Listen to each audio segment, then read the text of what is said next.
Invite a Budget Blinds style consultant to show you how to transform your rooms just by changing your window coverings. Canada's #1 choice for window coverings. Visit budgetblinds.ca today. Joins us for the first look at sports, and it's not the championship they wanted to play for, but there's still plenty on the line. Hey, the Lloydminster Red Dogs, they're playing the Tier 2 Championship Thursday. That's not bad.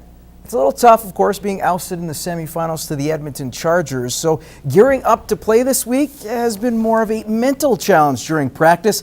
But head coach Kirby says it's all about sending the right message. I think bouncing back not only will mean a lot for us this season. I think if we can bounce back tomorrow night, win that championship, it's going to mean a lot for the 25 to 30 guys we have come. At least that, probably 35, 40 guys we have coming back next year. So, I mean, it's a big game for the future of the Red Dogs tomorrow night. Their opponent, the Millwoods Grizzlies, who they tied in the final game of the regular season, a contest that left a bad taste in the Red Dogs' mouths.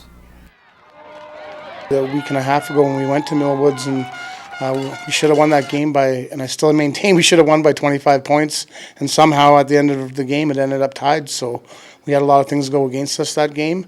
A lot of things that were just, and in my opinion, a lot of things that were unjust, but we put that behind us. But they have to have a memory of that and have a bad taste in their mouth come tomorrow night with a chip on their shoulder and ready to rock.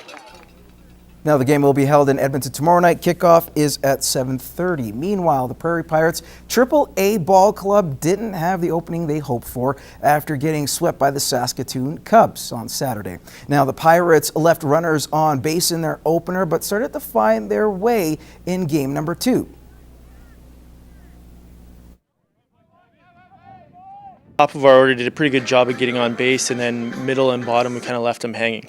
Second game, bottom of our lineup stepped up and got us a couple of runs, and I thought that really helped. So this weekend we should see that depth come through for us. Hopefully you see it both games, but if not the first game, hopefully the second game. And the depth Coach King was talking about includes several members of last year's ball club making their debut this weekend against the Saskatoon Diamondbacks after finishing up with their baseball academies.